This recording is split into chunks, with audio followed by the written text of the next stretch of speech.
с вами приступаем к циклу занятий по книгам Библии. Много лет мы вели наши беседы по таким обобщенным темам, разным общественным, научным, философским.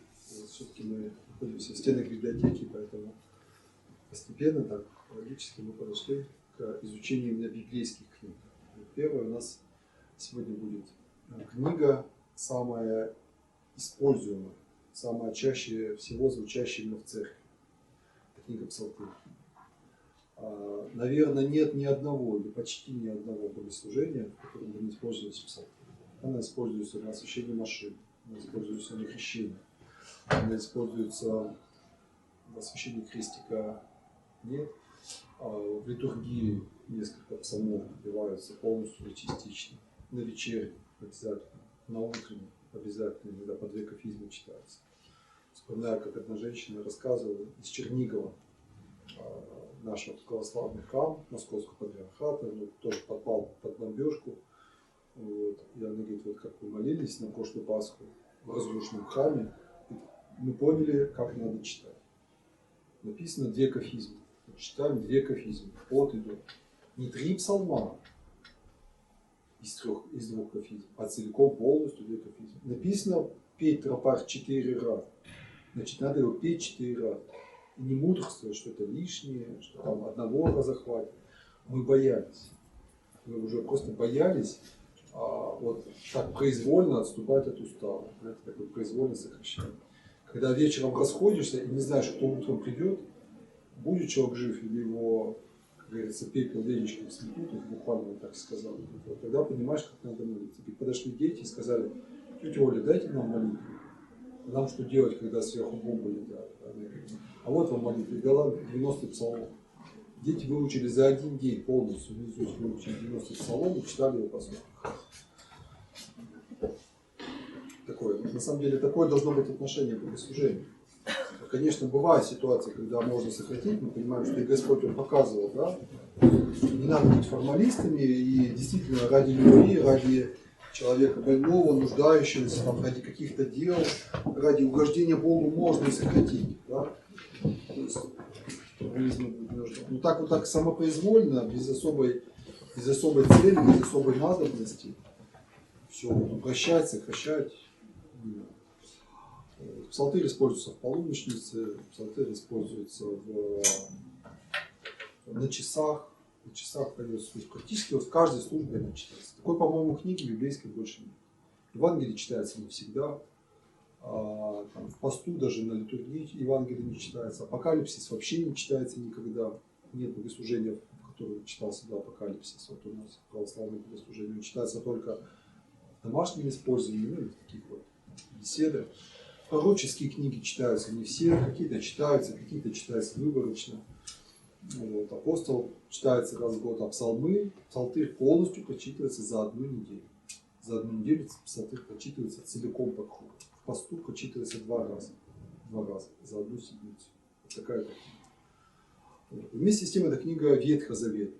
То есть вот удивительно, да? Книга ветхозаветная, но настолько она пророческая, настолько она вдохновенная, настолько она, как говорили святые отцы, что в ней все, на самом деле, вот все, что есть в человеке, кто-то, Афанасий, говорил, говорит, нет в человеке ничего, чего не было в Псалтыре. Все душевные состояния. Да, он описывает вот всю, так сказать, всю глубину в человеке, всю душу. Вот какая-то.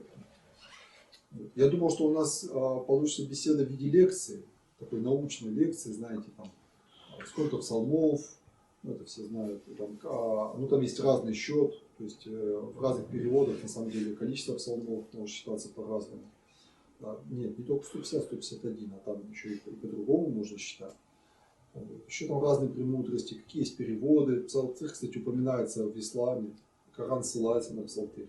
Там, правда, спорят вот на эту самую псалтырь, или мусульмане считают, что это некая другая книга, под тем же названием, она имеет другое название, утраченная. Они считают, что утраченная, нынешняя псалтырь это искаженная, но Коран все-таки однозначно указывает именно на псалтырь. Ну, естественно, и иудаисты используют псалтырь, то есть для них это такой поэтический ответ на откровение Божие. Считается, вот есть закон, Тора, да, то есть вот то, что Бог сказал человеку, а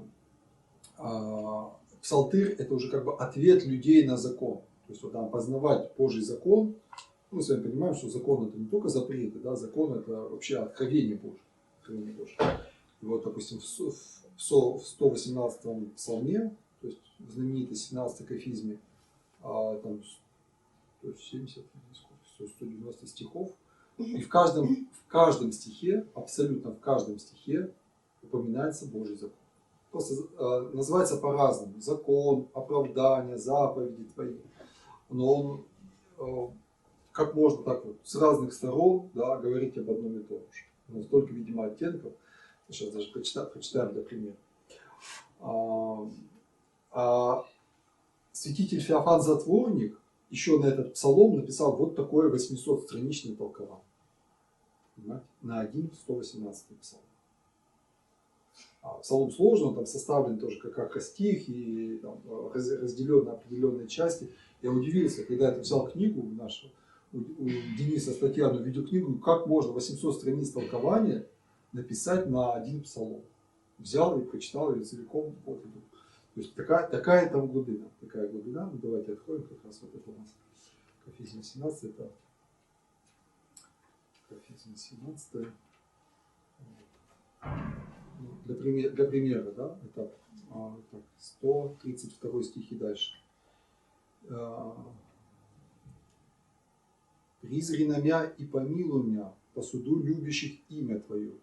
Вот в данном стихе как бы напрямую не упоминается, но как бы подразумевается, да, по суду любящих имя Твое. «Стопы моя направи по словеси Твоему, и да не обладают мною всякое беззаконие». По словеси Твоему, вот здесь слово словеси подразумевается как Божий закон. «Избави меня от клеветы человеческие и сохраню заповеди Твои». Заповеди тоже синоним закона. «Лице Твое просвети, избави меня, лице Твое просвети на раба Твоего и научи меня оправданием Твоим». Оправдание – это заповедь. Оправдание. Да? «Благословенный си Господи», мы поем с вами в субботу вечером всегда, научи меня оправданием Твоим. «Исходящего одная из ведости очи мои, понеже не сохранив закона Твоего». Тут понятно. То есть плачу, да, от того, что я не сохранил закона Твоего. Вот есть закон, и я его не соблюдаю, поэтому вот, плачу и рыдаю день и ночь. «Праведен си Господи и правы суды Твои». Слово суды тоже означает да, ну и так далее. И вот так весь псалом, представляете? То есть это пишет пророк Давид. То есть насколько он вник в этот закон, насколько он сладок ему. Здесь он скажет, что «Коль сладка мне, Господи, заповеди Твоя, паче меда устом моим». То есть закон Божий, он имеет такую сладость больше, чем мед для уст. Больше, чем мед. Вот. И вот псалтырь это как бы ответ, это уже восхваление. Еврейская традиция называется книга хвалений. Книга хвалений. У нас псалтырь по названию инструмента, да, потому что передали в основном под вот эти подструнные грани. Мы не поем псалтырь, мы ее читаем на распев. Вот. Но в еврейском называется книга хвалений. Халел я, хвалите Бога. Хвалите Бога. И очень многие псалмы, да, они имеют именно хвалебный характер. Вот как раз следующий кафизм, кафизма 18, это песни степеней. Это еще не то, по-моему, 20-й. 20-й в основном.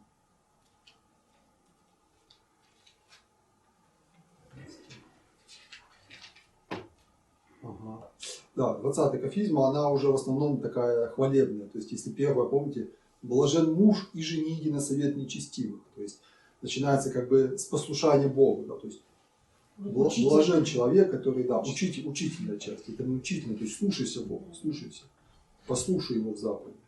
И потом человек постепенно, как бы вот так восходя, да, по ступенькам духовного совершенства, он приходит к чему? Высшая форма молитвы – это благодарить, славить, да, славить, это не славить. Да. Потому что благодарим мы за что-то личное, вот, то, что вот нам Бог дал, и мы должны благодарить.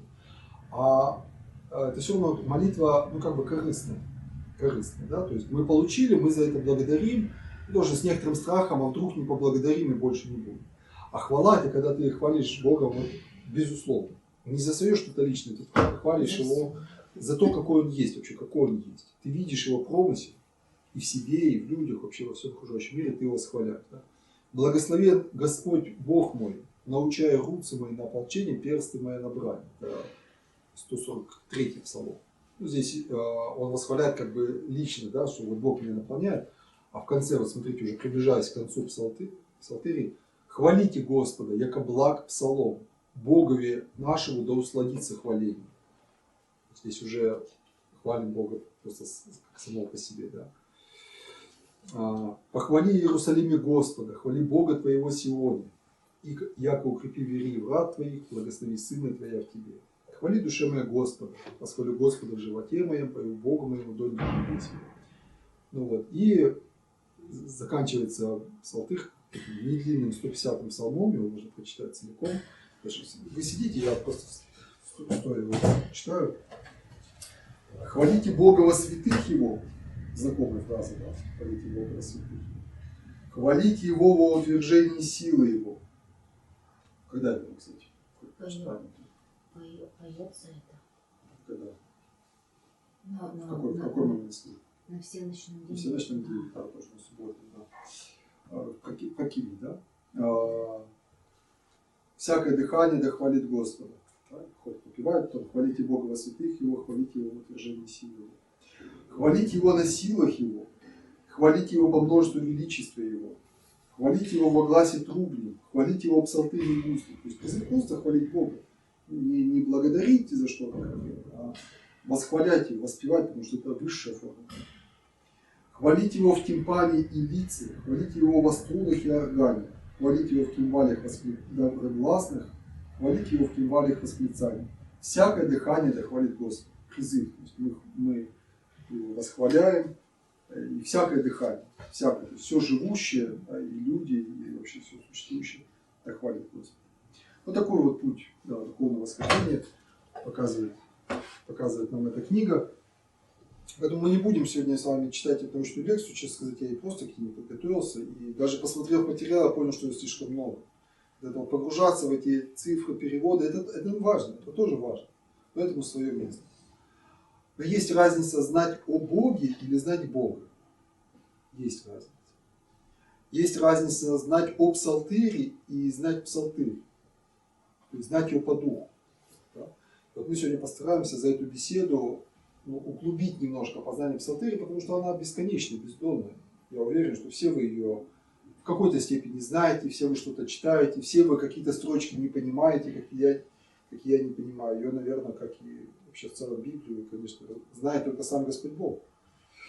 Вот. И пророк Давид, он даже пиша вот эти строчки псалмов, он ее тоже не знал до конца. То есть он понимал, что это откровение. Он понимал, что это слова, вот сказанные Духом Святым, но до конца смысла этих слов, до конца он, конечно, не мог весь понять, выразить, потому что это ведь пророчество, много пророчеств.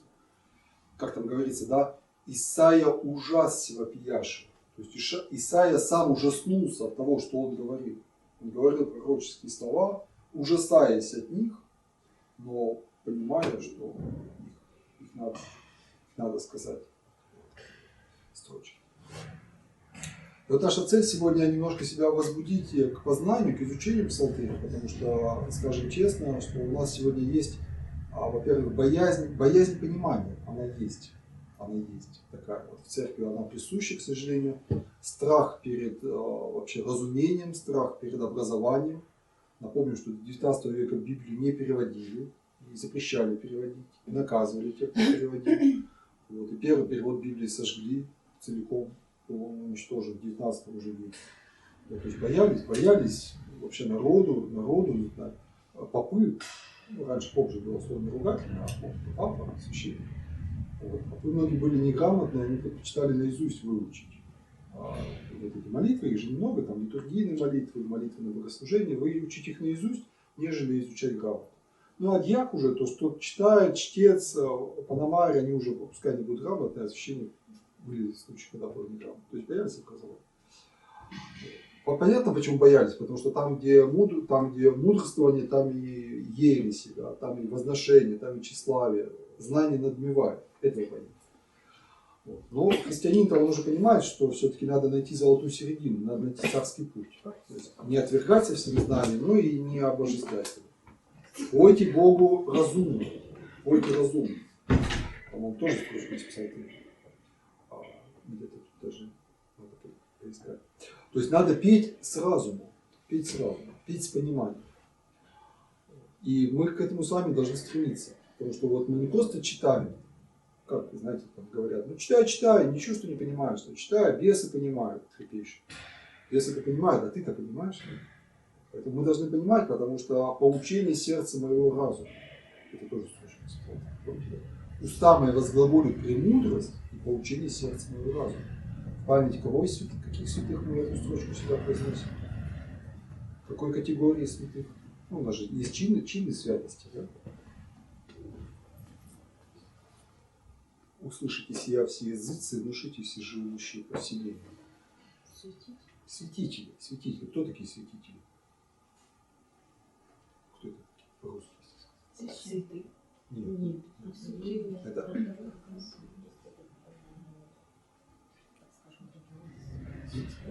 конкретно, кто такой святитель? Священник. Точнее, скажите точнее. Это священник. Ну какой священник? Проповедник.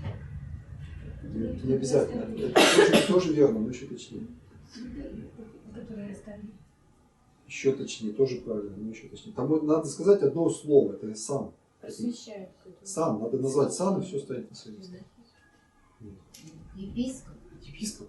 Святитель это святые, это епископ, который признан святым. Все святители это епископы. Это Николай Чудотворец, Стефан Пермский, Григорий Богослов, Афанасий Великий. Святитель это епископ, ставший признанный, канонизированный великий святый.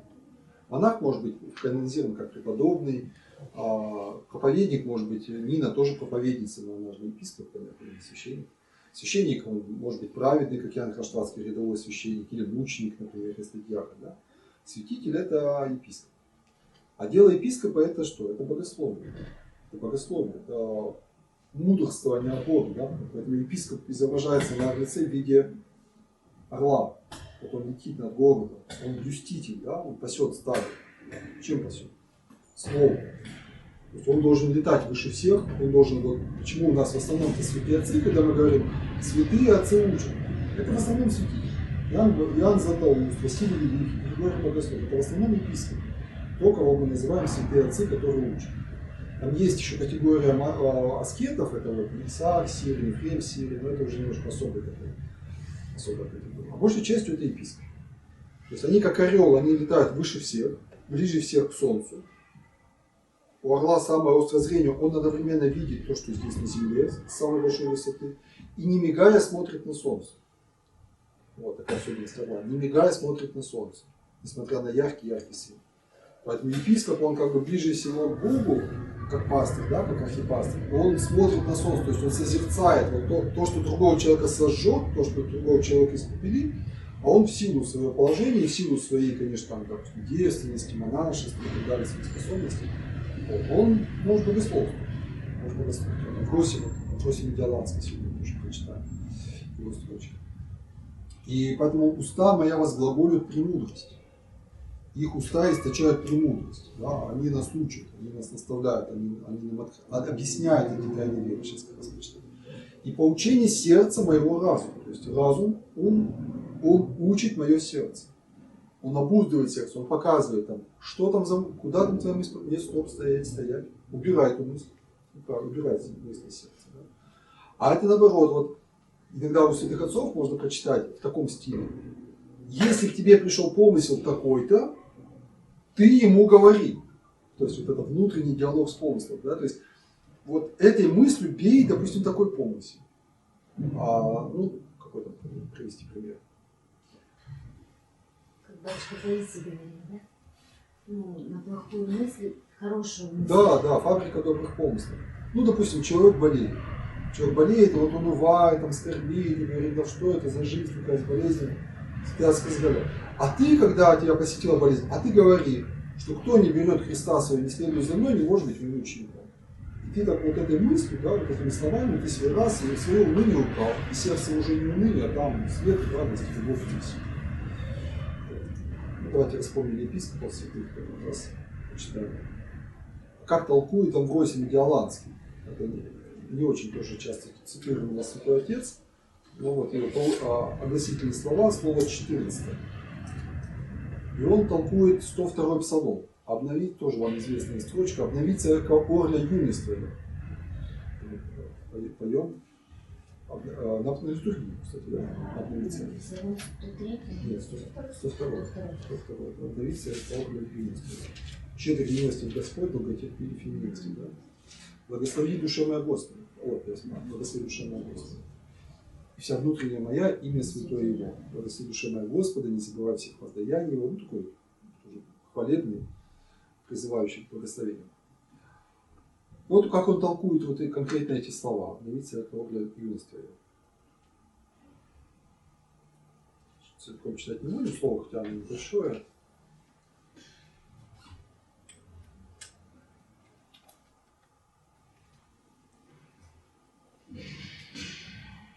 Так как и святый Давид говорит, обновиться яко орля юность твоя, разумея, что благодатью крещения остаток жизни нашей как бы возрождается и некоторой юностью обновляется. То, что в нас ветхостью грехопадений истлело. То есть, вот, когда мы повернулись к Богу, мы поняли, что какой-то кусок нашей жизни, там, меньше или больше, он все сгорел, его нет. Он был отдан на службу грехам, страстям. Его уже как будто не вернешь. У нас осталось там, допустим, осталась вот только вот пенсия, например, да, или там средний год, или там просто юность, ну вот что-то вот потеряно. Потеряно что-то очень важное. Да? И как к этому относиться? Чтобы не было отчаяния, потому что у человека же может быть отчаяние. Вот он понял, что всю жизнь прожил напрасно. Как к этому относиться? Чтобы ты разуметь мог, что пророк о благодати крещения говорил, то он обновление самой орлу уподобил, которая птица, ежегодно применяя телесное свое положение, долго продолжает жизнь. И по прошествии времени вылинявши, то есть отлиняв, да, новыми паки перьями одевшись, как бы юней. Там рассказывал у нас один алтарник о том, что да, вот орлы или какую-то другую птицу он рассказывал, они вот доживают, или про ворона он рассказывал, по-моему.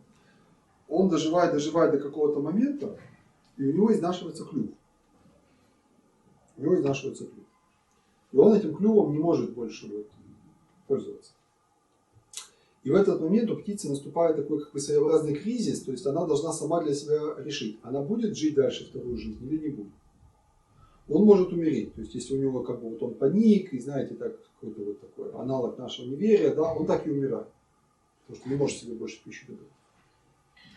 А он может сбросить этот клюв, ну как-то его там разбить, отбить, знаете, как кошка себе там ногти откусывает тоже. Сбросить этот клюв, и у него начинает расти новый, но пока он растет, он то ли там сказал, то ли 60 дней, то ли 80 дней, а у него отрастает этот клюв. И он голодает вот эти вот, там, допустим, 60 дней. Если он это пройдет, то есть если он на это решится, то для него начинается как бы вторая жизнь. То есть он отрастает новый клюв, и он там сколько-то ему там вот лет жизни приходит. Вот крещение это что-то подобное такое. То есть у человек решает, что нет, не потерян. Самое-то главное только сейчас начинается. И он понимает, что, ну, допустим, ну и что я там 25 лет сидел в тюрьме. Бывают у нас такие случаи. Человек 25 лет, это женщина, а сидела по тюрьме. Сейчас, кстати, вышла на свободу и снова сидела. Ну и что я там 30 лет, допустим, отсидела в тюрьме. И вышло уже, скажем, ну вот вышло, все, ни здоровья, ни, как говорится, ни перспектив личной жизни, ничего. Да? Но если я понял, что есть Бог, и даже если как разбойник ты не то что последний день, даже последний час ты к нему придешь, это все равно не поздно. Так что, совлекшись ветхого одеяния, в новый вид облекается, и так и снова он оперивается. И молодостью перьев старая орлица паки, то есть снова преобразуется в птенца. То есть старая птица снова становится молодой. Также человек обновится, он духовно молодеет. Он понимает, что вот самое главное, то есть обновить душу, обновить веру, обновить благодать.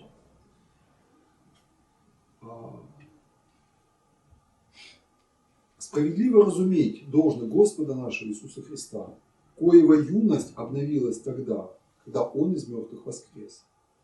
И совлекшись тленные, новую нетленную воссиял плотью. Понимаете, да, что я читаю? Как сам Он через пророка говорит: «И просвете плоть моя, и волю мою исповемся Ему». Как Псалом 27. Процвете, говорит, плоть моя.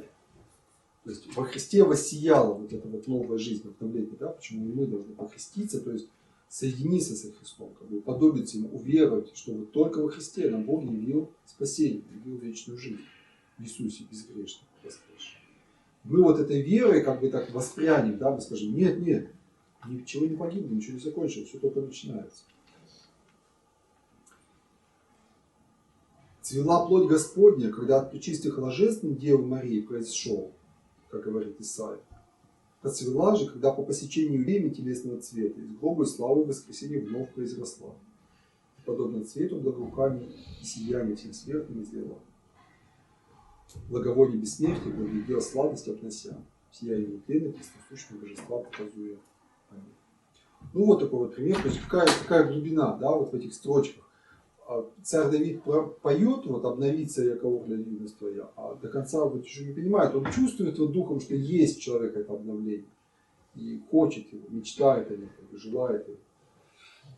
Но, а когда оно будет, так сказать, вот, это, поэтому книга это пророческая, да, во Христе оно приходит и то, то, что мы получаем во Христе, это ведь еще только мы идем к Нему, да, мы ходим верой, а не видением. То есть мы еще только ждем, что потом мы воскреснем, как апостол говорит, да, что я не достиг, а только еще стремлюсь, не достигну Христа.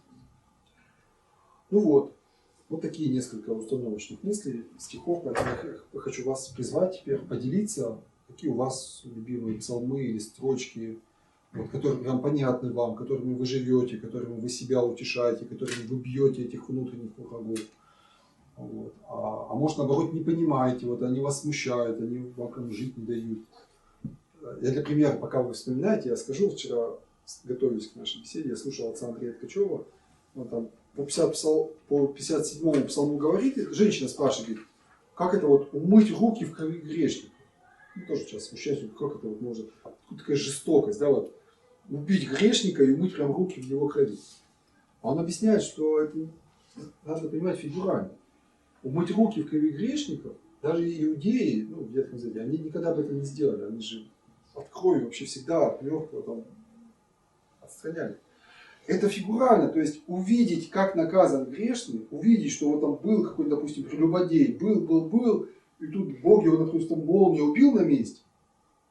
Я испугаюсь и скажу: ой, Господи, все, нет, я вот никогда, нельзя так жить, нельзя. И фигурально выражаясь, я умыл руки в его крови. То есть из его смерти я вынес урок, что так делать нельзя. Понимаете, что означает это? То есть даже по тем понятиям его нельзя понимать буквально. А уж тем более сегодня, естественно, там еще более глубокий смысл можно читать. Допустим, или про младенцев, которые надо... Вот, давайте, продолжайте. Нет, я имею в виду, это Андрей Ткачев толкует вот так, что про младенцев, да, что про младенцев, которые, как правильно? Ну, это 140 на реках Вавилонских, да? Да, вот, да. Это то, что поет вот это Пайзерива, Совбебела. Да, на реках Вавилонских. Ну, рассказывайте, когда мы поем этот псалом? Да, вот я просто что говорю, что Андрей Ткачев рассказывает, что звучит все жестоко, но не надо в прямом смысле это воспринимать. А что это, какая строчка-то там, напомните? Я уже не знаю. Давай сейчас прочитаю.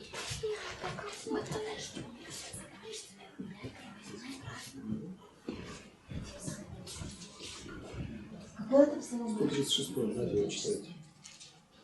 Давайте. Ох, последний хотя бы, вот, 8-9 стихи.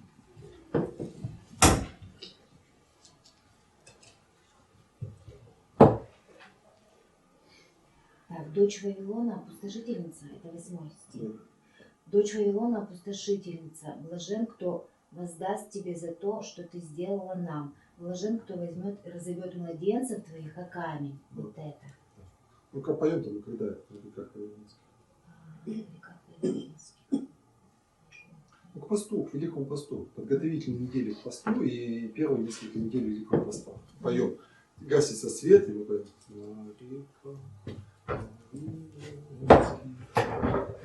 Там оседох не плакал. Ну, объясните, что это значит. Блажен, кто возьмет... Это борьба со грехом, вот эти младенцы. Борьба со грехом. Да. С То есть внутренним дочь младенцем. Вавилона это блудница, да, это вот ад, это дьявол, это соблазн грехов. Что с ним надо? Бить. Младенец. А почему младенец? Но это как только начинает грех Помысл, как начальный помысл. только То есть начинает. блажен тот, кто начальный помысл. То есть кто не прошел уже путь греха и потом покаялся, а кто Изначально. уже сразу вот прямо Зародыши, бьет оками. Беспощадно разбивает греховный помысл. Вот видите. Пожалуйста, подхватывайте. Кто еще? Поделитесь своей любимой строчкой или псалмом, например.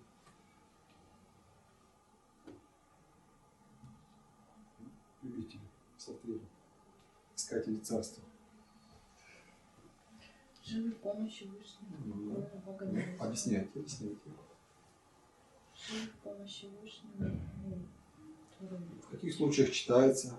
Какой смысл несет? Когда чего ты боишься, потом на битие, На поминовение усопших, да, заупокойный. заупокойный. И больше не надо. В случае страха. По какому поводу написан псалом? Помните, да? У каждого псалма есть своя история, ну, где-то более широкая, где-то поуже. Просто надо знать, что это надо стремиться изучать. Никто этого не знает до конца. Это, может, библеисты так еще более-менее ориентируются. Просто пользуйтесь каждой возможностью пополнить эти знания. Пополнить. Где-то вот в строчках разобраться, где-то вот попалось, остановитесь, почитайте, вникните. Вот наша духовная жизнь, она так и строится, что мы день за днем, год за годом вот обогащаемся, погружаемся. А раз псалтырь используется в нашем новозаветном богослужении, значит все наши новозаветные смыслы в ней раскрыты. Да? Мы читаем псалмы при подготовке к причастию. Живущий платформ Всевышнего читается на 6-м часе, на заупокойных случаях. Он написан по случаю эпидемии. Царь Давид, он, когда вот уже устроилось это царство, он порадовался тому, как идут хорошо дела. И дал приказ посчитать народ. То есть сколько вот народу. И ему было явление, что Богу это не угодно. То есть, что ты сделал гордое дело. Посчитать людей, ты хотел не Бога похвалить, ты хотел себя похвалить. Поэтому никогда не беритесь за это. Там, дай-ка я там свои дипломы все развешу, дай-ка я посчитаю, сколько мы там писем, посылок отправили. Да? И никогда нельзя считать это количеством. Потому что сколько бы мы ни сделали добрых дел, хоть 2 миллиона, это все Божье. Просто его слуги, причем не ключи. Не считай. А если даже как-то случайно посчитал, тут же скажи: Господи, прости меня, это ты все сделал. Не я потрудился, а благодать Божия, которая была со мной, да, как апостол. И вот ему Евангелие сказал: выбирай наказание. Там или эпидемия, или война, или что-то было третье. Не помню, какое-то 3 наказания. Он выбрал эпидемию. Началась эпидемия, и там он стал молиться, она потом остановилась, и вот он, как бы, увидев этот промысел Божий, да, в этих делах, потому что нельзя гордиться. Потому что люди могут умирать от того, что ты как царь гордишься. Он вот написал 90 псалмов. Поэтому, да, в эпоху коронавируса его писали, читали. Ну, военный он, ты к тому же, да, потому что там не убоишься от страха ночнага, от стрелы летящего дни. Читайте, кстати, каждый день. Читайте вот перед сном вот за воинов наших. Кто думает, как помолиться, молитесь. 90 псалмов читайте. Вот читайте его, прям думайте о том, что, Господи, прими эту молитву во спасение наших солдат. А смысл хотя бы из первой строчки. Объясните смысл первой строчки. Кто уповает на помощь Бога, тот живой, духовно. Бог бесно говорится, да. То есть весь смысл веры, да? Тот, кто верит. Кто Не отдел спасемся, не заслугами спасемся. Живы в помощи Вышнего. кроме Бога небесного. Да. Он водворится, то есть придет к Богу в небесный царство. Если он живет в помощи, то есть вот ежедневно старается исполнять примерно заповедь. Эта книга называется, кстати, Виктор Николаев, писатель известный, участник войны в Афганистане, офицер, офицер, приезжал к нам 2 раза в Сыктывкар в гости. выступал тут перед молодежью. Вот у него первая книга такая знаменитая, по-моему, единственная из всех доступных в интернете, вот так и называется «Живой в помощи». «Живой в помощи». Про Афганистан он описывает, и в том числе случаи своего чудесного спасения, как он там с вертолета контуженный выживал, как мама за него молилась, как операцию ему делали на голове, там и дочка молилась. Да, 90 псалом, конечно, такой знаменитый. Еще, продолжайте. Поделитесь, знаете, как говорят апостолы, да, утешиться общей верой, вашей и нашей. Это же очень ценно. Когда мы делимся верой, мы понимаем, что у нас одинаковая вера, мы имеем общую веру. Это очень утешает, это воодушевляет, это обогащает. Покаяние псалом. 50-й покаяние. Он считается покаянием. Покаяние, да. По какому случаю написано? Когда он отправляет в войну мужа, он влюбляется в девушку, но она была женщина. Видит женщину, видит красивую женщину, Да, которая он вышла влюбляется, но она была замужем. Он был воином, да? Да. И он того отправляет на войну сознательно, чтобы его там убили. Да. И вот он несет покаяние, потом понимает, что он Ну, его убили, чтобы немножко упустили звено, может, не все знают. Чтобы его убили, и его Его убивают. убивают, он берет себе ее в жены, спит с ней, Да. рождается ребенок. А как он пришел к покаянию? К нему приходит пророк Нафан Через пророка, и рассказывает такую притчу. Знаете, вот Бог обличает, он как бы Богу важно, чтобы мы пришли сами. Не просто сказать, ты умрешь, ты согрешил, а чтобы мы сами себя осудили. Пророк Нафан приходит и говорит, царь говорит, вот тут такая история. Жил-был один царь, богат, у него там было виноградников, стад много, а рядом с ним жил один бедняк. У него не было ничего, кроме одной бедной овечки, которую он кормил и спать с собой рядышком укладывал. А говорит, а царю захотелось, и он, говорит, его убил, и овечку его себе забрал. Что ты скажешь? Давид говорит, смерти достоин такой мерзавец царь. Он говорит, так это же ты. У тебя же все было, а ты вот, а у Ури, ну никого же у него не было, у него вот одна только любимая жена была. Ты его убил, жену себе забрал. И вот тогда Давид понял, что он сотворил. 50-й псалом, который мы уже 3000 лет читаем. Да? Там тоже очень глубокий смысл, литургийный там все. Вот. И молился, как да, Господи, чтобы постился, надел на себя вретище, посыпал голову пеплом, лежал на земле, несколько дней не ел. Так он любил, на самом деле он ее действительно любил, ребенка любил. Вот. Ему было сказано, ты не умрешь, но ребенок умер. Ребенок умер. Ребенок это так, любодейство. И он встал, успокоился, утешился, но грех тебе прощен. Грех тебе, ты покаялся, грех тебе прощен, но ребенок умер. Вот он написал. Важно, полезно знать, да? Да. Я читал Иоанна Кронштадтского, у него тоже есть толкования на псалмы, такие выборочные. Он в последней строчке объясняет. Я как-то на них раньше не обращал внимания. Ну, что читаем, это же все надо продумывать на самом деле. Вот почему и надо знать толкование, чтобы обогащать именно правильное понимание. Ублажи, Господи, благоволение Твоего Сиона, и да созиждутся стены Иерусалимские. Тогда благоволишь и жертву правды. То есть мы просим у Бога милость, ублажи, то есть дай благодать Сиону. Ну, царь говорит о Сионе, то есть о государстве Сион, и о горе Сион. И да созиждутся стены Иерусалимские, то есть тогда поднимутся стены Иерусалима. Да? Давид же так и не построил храм, это же Соломон построил храм. В итоге. Вот. То есть что это для нас сейчас обозначает в новозаветном смысле? Сион и Иерусалим – это наше сердце, это наша душа. Мы просим у Бога благодати, чтобы воздвигли стены Иерусалимские, то есть чтобы наше сердце было крепко, мужественно, чисто. Да? И тогда мы уже сможем молиться, тогда благоволишь и жертву правды, и все сожигаемые, тогда возложат на алтарь мертвецы. Понимаете, здесь такой диалог, Господи, прошу Тебя благодати очистить мое сердце, наполнить его, да? чтобы оно как бы поднялось, да, воспряло для тебя, и тогда я уже смогу тебя восхвалять в полную силу. Тогда возложат на алтарь твои тельцы, то есть тогда я все свои дела, помыслы я положу на алтарь, то есть я действительно уже смогу посвятить тебе. А без тебя я даже молиться не могу. Как мы иногда говорим, да, что без тебя мы не можем даже и помыслить, что благо. Вот такой в двух строчках. Да? Весь этот разворот мыслей, какая глубина? Да, в двух строчках.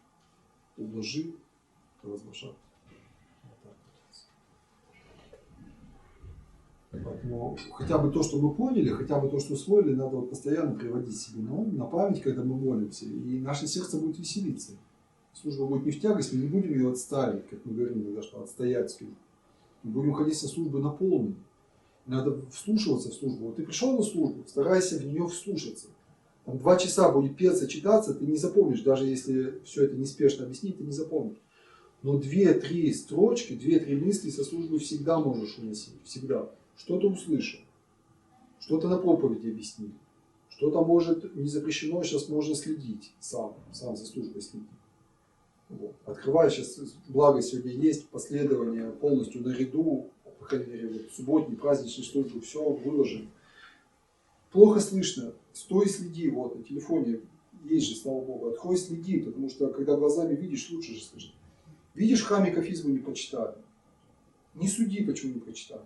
Приди домой и открой, 10 минут от тебя не убудет. Почитай эту кафизму за то, что в храме не прочитали, или утром, вот, а то и в дверь.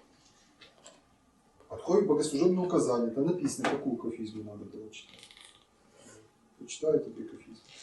Что-то, на какую-то строчку обратишь внимание, что-то отметишь для себя, что-то при случае спросишь у батюшки, что-то вот в толкованиях откроешь, посмотришь. Вот, Василий Великий объясняет, допустим, что... Помните, как Господь говорит, что верующий в меня на суд не приидет, но приидет от смерти в живот. То есть, как бы, и получается противоречие. Мы же говорим, что все придут на суд, да, что будет страшный суд, и все будут там. А тут как бы в Евангелии как бы говорится, и на суд не приидет. Верующий в меня имеет жизнь вечную, на суд не приидет, но приидет от смерти в живот. Это заупокойно, это 16-е зачало. А Василий Великий объясняет, говорит, потому что слово суд, говорит, имеет 2 смысла. Суд как разбор и суд как осуждение. На разбор придешь, но на осуждение не придешь. Осуждение пойдет мимо тебя. Будешь ко мне. То есть одни и те же слова могут иметь разный смысл. Кто продолжает? 31, да. Давайте. Объясни, очень сложно, очень сложно. Если на церковно-славянском вообще ничего не понятно. А на крещении тут все еще ребенком заняты, там его укутывают, вытирают. Просто читается все мимо ушей. А должны читать 3 раза. И иногда, когда есть возможность, когда люди с пониманием, я прошу, чтобы прочитали, допустим, по-русски, по-церковно-славянски, 3-й раз еще там, например, по-русски. Или наоборот 2 раза по-церковно-славянски, если взрослых есть. Что там? Ну, я так понимаю, что это для вразумления. Ну, какую-нибудь строчку объясните нам, или наоборот скажите, что непонятно, мы разберем. Почему именно на крещение вот это слово? Почему на крещение? Да, почему на крещение? Ну, первую строчку почитайте, все понятно. Блажение, их же оставишь беззаконие, их же приклад. Вот я, кстати, советую, если дома читаете кафизмы, особенно вот то, что в храме почитайте по-русски. Читайте, не запрещено же. Ладно, раз в храме принято на церковно-славянском всегда. Хотя я уверен, что 80% того, что читается из псалтыри, непонятно, если не больше. Читается, ну, скажу как есть, впустую. Пустую. Чтецы не понимают, что там про молящихся. Чтецов спрашивают, что вы читали, что вы поете из года в год, какую-нибудь, ну, я уже не говорю псалтырь, елицы во Христа креститесь, тоже, кстати, строят. У них есть псалтырь. Я говорю, вот вы поете десятками лет, елицы во Христа креститесь, что это означает? Те, кто? Но это потом разобрали, да, во Христа крестились, во Христа облеклись, да, во Христа облеклись.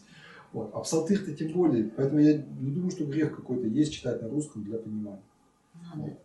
А псалтырь на церковно-славянском очень сложно. Если мы Евангелие читаем из года в год, и мы уже его наизусть знаем, и в принципе понятно, уже мы как бы знаем, мы уже даже пользуемся этими словами. Псалтырь на церковно-славянском, я готов поспорить, что есть такие строчки, и вот спроси даже церковных людей, знающих, читающих, что означает эта строчка. Переведите на русский язык. Не переведут.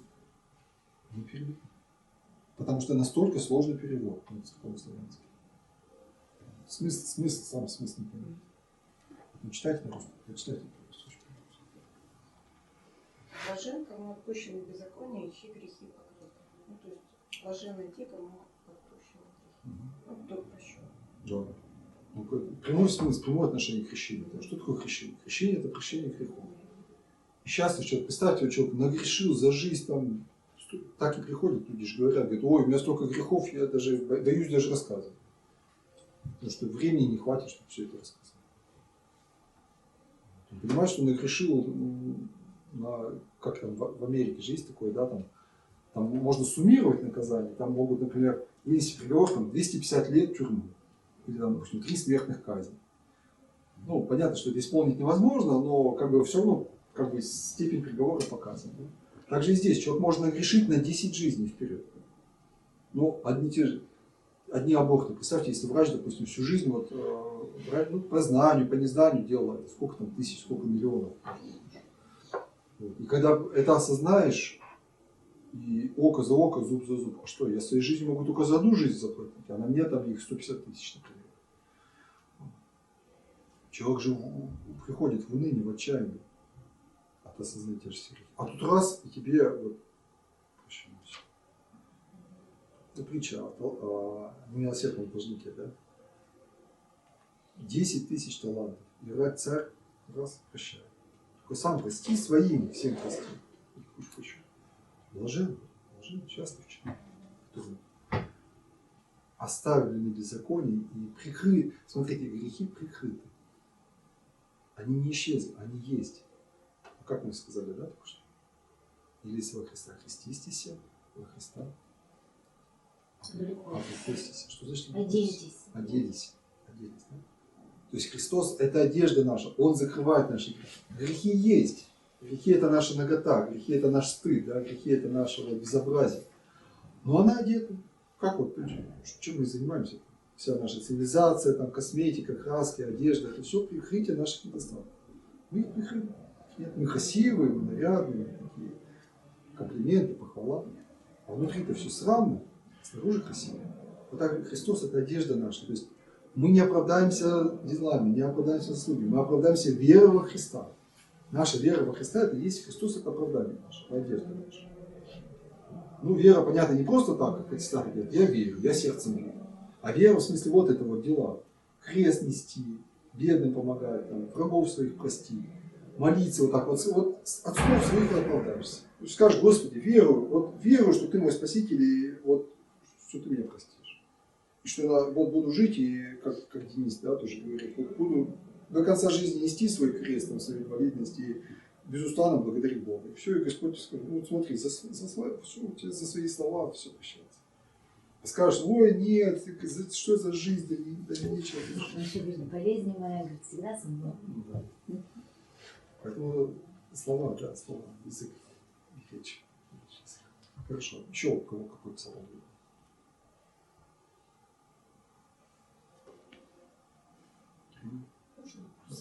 Да, или вопрос. Мне относительно псалтыря.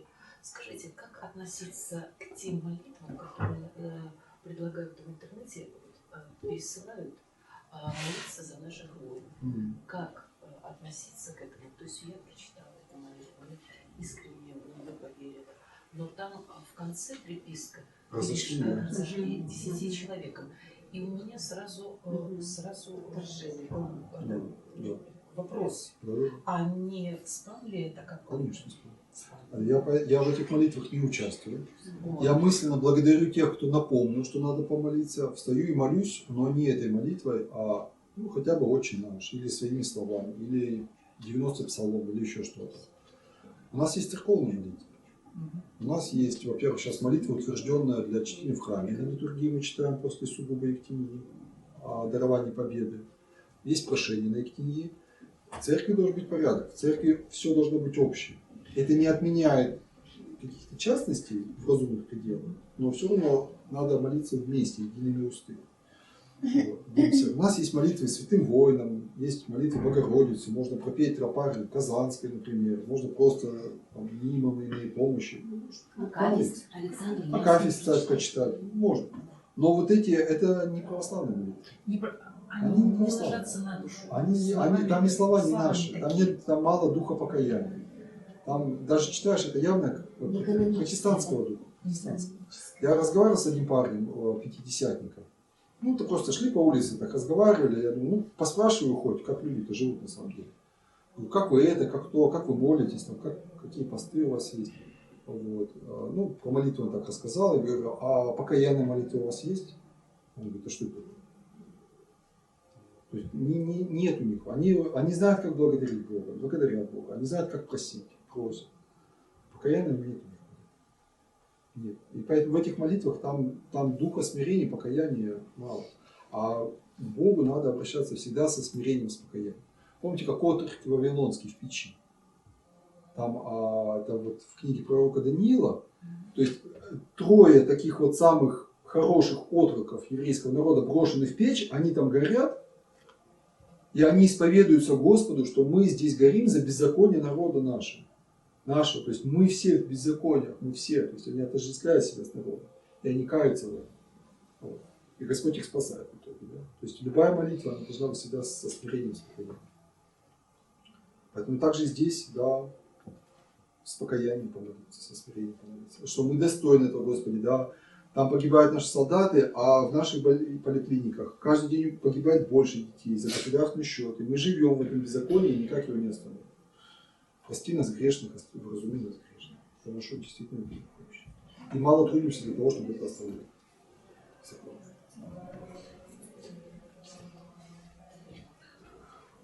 Кто еще что хочет сказать, спросить, поддержать?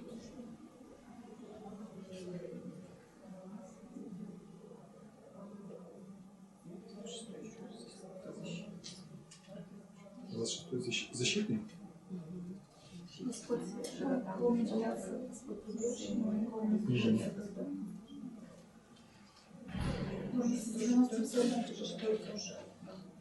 Да, Господь посвящен мой Спаситель, мой боюсь. Он поется на крещении же в качестве Хакима. Хакима, перед апостольским священным. Господь посвящен мой Спаситель, мой кого боюсь. Ну, объясните.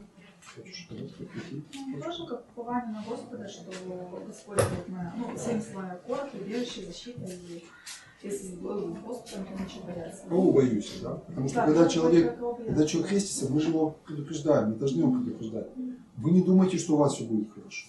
Вы не думайте. Вы вступаете в воинство, вы становитесь солдатом. Там так и говорится, новоизбранного воина Христа Бога нашего. Когда ты идешь в армию, что там будет? Могут послать на войну, тебя могут там кормить одной перловкой неделю, там все что угодно. Но не бойся, не бойся. В любом случае, останься верен, ты победишь. Также здесь, вот этими словами, кстати, надо себя утешать. Или там, допустим, начнут с работы увольнять, скажут, мы тебя, помните, как QR-коды, да? Скажут, вот давай сейчас там не сделаешь прививку, там не получишь QR-код, мы тебя там загноим, уволим и так далее. Вот надо такими словами сказать. Господь защитите живота, от кого страшусь. Главное, не против Бога не погрешить. Главное, не отступить от Бога. Главное, чтобы я остался верен. А Он меня уже спасет и сохранит. Да, в опасности. Я выучила, когда на работе была ситуация, у меня потом все уже с помощью Божьего. Кстати, ведь есть рекомендации, ведь люди раньше учили псалтырь наизусть. И вот отец Андрей тоже, он как-то говорил, что говорит, а почему бы вот нам не взяться и, скажем, ну, за неделю вот учить по псалму? Реально? Реально. Это значит, за год мы выучим 50 псалмов, за 3 года мы выучим всю псалтырь. Представляете, как здорово, знаете, всю псалтырь. Иногда тоже 90 псалом знаешь наизусть, и как помогает, да, где-нибудь там в дороге, в самолете, там, на той же войне, вот так раз, и молитва всегда с тобой. Не надо где-то там искать, копаться. Святые записывается, когда они переходили границу Грузии, Абхазии, он читал, их там не пропускали. И везли еще мешок орехов, что-то там с орехами, потому что мы видели, как было, как это, вот таможенный контроль, чтобы орехи не провозили. И вот он читал, да, Псалом 90. Ну, я буду получить, как они пересекают эту границу. Вот это вот как раз будет реально. А вот представьте, мы будем иметь 150 псалмов, но 150 случаев жизни. То есть хочется Бога похвалить, вот возблагодарить. И ты благодаришь не просто своими неуклюжими словами, а благословенными словами, да, словами псалма. 33 псалом. А? Другие, которые поют. 33, да, отлично, отлично. Его петь можно, да. Такое прямо, знаете, вот тоже всю жизнь как-то вот охватывает. Там не о том, что многие скорби праведны, не о том, что всех избавит и Господь, и то, что грешные погибнут и будут наказаны. А его, по идее, надо петь после причастия. Он после причастия в конце службы. Должно быть так. А просто в И большинстве все-таки он храмов... не входит в шестой псалом? Нет. И его переносят обычно до причастия, ну, ради экономии времени. И смысл немножко искажается. А он же как раз идет вот такой как бы хвалебный. 103-й псалом вот выучи, да, благослови душа моя Господа о мирском бытии. Вот идешь в природу, любуешься так по лесу, да, и там дал себе прибежище зайцам, там, и родивые жилища предводительствует ими. Горы высокие левниками, прибежище зайцам. Даешь им пищу во благовремя. Вот стоят бедным, вот женщина спрашивает, говорит, а бедным подавать или нет? Я говорю, ну как Господь же, Он подает пищу всем во благовремя. Отверзаешь руку, все насыщаются твоей благостью. Ну все хотят кушать. Бедные, грешные, праведные, святые, все, вот хлеб надо всем. Ну давай, конечно. Ты не знаешь, почему они пьют, ты не знаешь, почему они здесь стоят, не знаешь. Они просто хотят кушать. Дай им покушать. И не дальше своего вкуса в их жизни. Просто дай им покушать. Потому что вот Господь дает всем пищу. То есть вот псалтырь, она нас научит на каждую ситуацию жизни, да, иметь правильно. Ну, как Евангелие, разумеется, как Евангелие.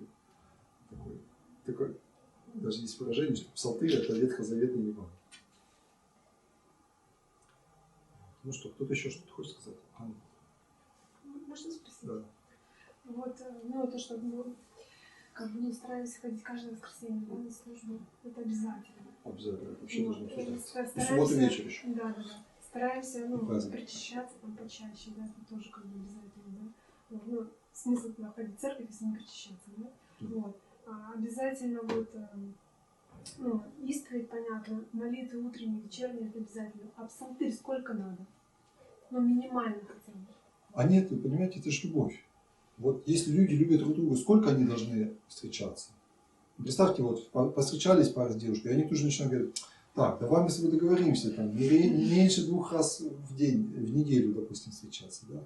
Брачные контракты там подписывают. Ну это же глупо как-то, любовь она бесконечна. Сколько ты хочешь пообщаться с Богом? Да. Сколько ты хочешь целоваться, сколько ты хочешь разговаривать. Это бесконечно, бесконечно. Просто физическая реальность, она нас все равно, мы должны спать, мы должны есть, мы должны там ходить на работу, она нас как бы сдерживает. Но в принципе любовь, мы должны стремиться бесконечно к этому. Вот одна женщина рассказывает, она работала заведующей ГРАНО, ну понятно, в советское время, там партийный работник, все, научный атеизм. Вот. А сейчас уже на пенсии, болеет, вот, а у нее дочка Регель там в храме работает. И она, мама говорит дочке, говорит, я с утра уже стану, вот только бы псалтырку в руки поскорее. Понимаете, вот у нее, вот она этим живет, она живет псалтырью. Пришла вот к тому, для нее псалтырь это жизнь. Скорее бы в руки, вот только говорит, я встала, умылась, там кое-как, это бы скорее, только бы вот псалтырку в руки. Вот как человек, вот как-то она, какими путями пойти разбилась. Но она к этому пришла. И дочка сама удивляется, как это вот, как-то мама, которая там везде раньше только следила, чтобы ни в одной школе там нигде там про Бога не заикнулись. Ну, сам равно. А сейчас вот у нее только псалтырка. Бесконечно, любовь бесконечно. Поэтому можешь читать, читай. Если в силу каких-то там дел, послушания, еще чего-то состояния здоровья, не знаю, раз в год или раз в месяц возьмешь, Господь не осудит. Читай как хочешь. А если можешь читать и не читаешь, вот тогда осудит, скажешь, почему не читал? Почему вот?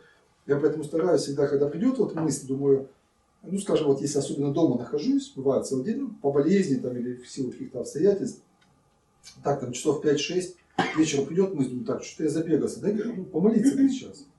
Я стараюсь в этот момент сразу встать и молиться, потому что скажешь, ой, да нет, ладно, сейчас еще вот это сделаю, а потом помолюсь.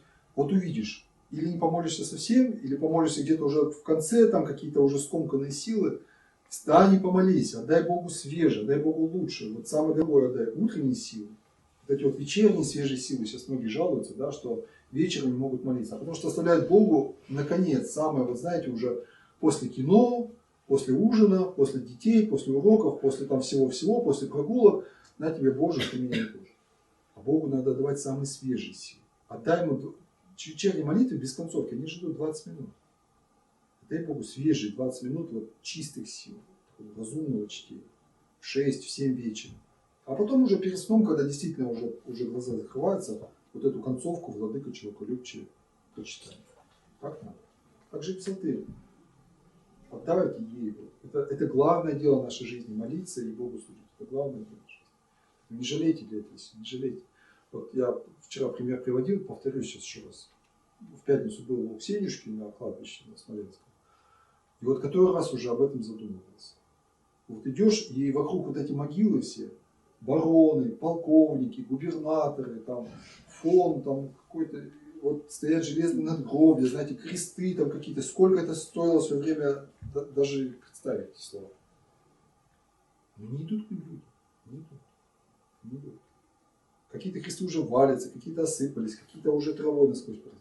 Все идут к женщине, которая отдала свой дом, притворялась дурочкой, спала на улице.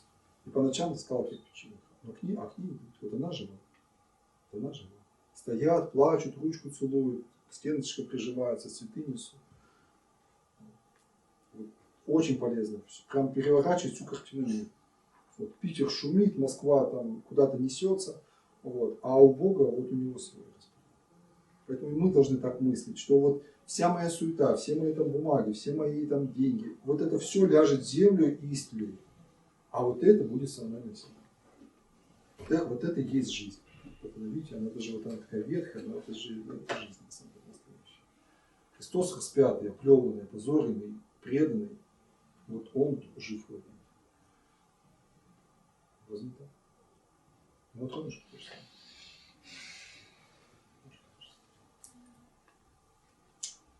Что? На этом моменте Богу слава? Или еще кто-то что-то? Нет, про шестопсалмие скажите.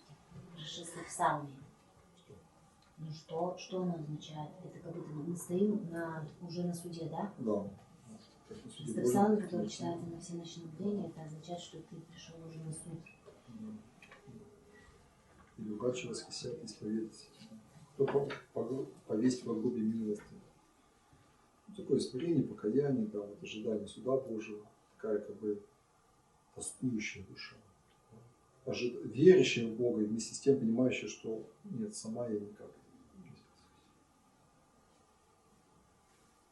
В конце благословения душевного Господа. И вся внутренняя уверенность Святой благословит душу. Сотый псалом еще для домашнего задания, один из самых любимых, сотый псалом. Читается на освящении дома. Освящение дома и читается всегда на первом часе. В субботу вечером, вот в конце вот эта концовка службы, первый час, вы всегда его услышите, сотый псалом. Милость и суд воспою тебе, Господи. Какой он прекрасный. Тоже стоит наизусть выучить. Но домашнее задание имеется в виду о чем, да? Найти, разобрать, посмотреть, начать учить.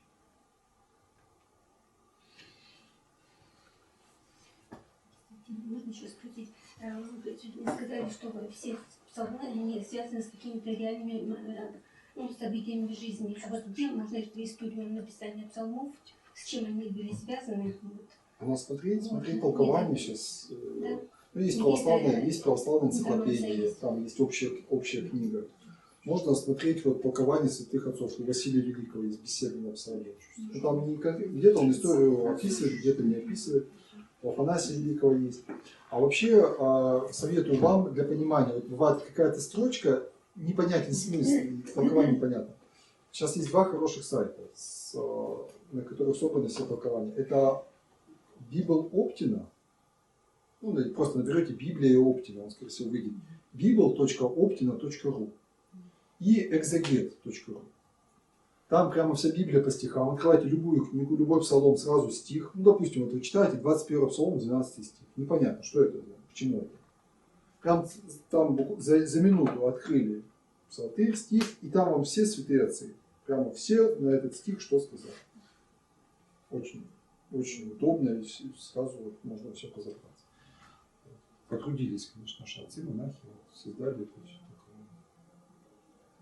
такое. А так на азбуке.ру тоже на любой псалом, там краткая история, повод для написания, краткое толкование. У отца Григория Дьяченко, по-моему, 19 века священник тоже есть хорошие такие, емкие, такие очень емкие, такие понятные толкования. Ну, азбука.ру это наши православные сайты, тут проверенные, на нем можно бояться смотреть. Да, если вы какой-то псалом читаете, вот он из раза в раз как-то вот на глаза вам натыкается. Вот, свербит в голове. Вот что это значит, что это значит. Возьмите, разберитесь. Вот потратьте 15 минут, потратьте, и он войдет в вас, он уже будет жить в вас. Он вот уже станет вам близким, родным. Напомню душу вашу. Вот Катя сказала 26, все, я теперь запомнил. Вот надо это тоже как-нибудь в случае выучить. 26. Потерпи Господа, мужайся, да крепится сердце твое, потерпи Господа. Да?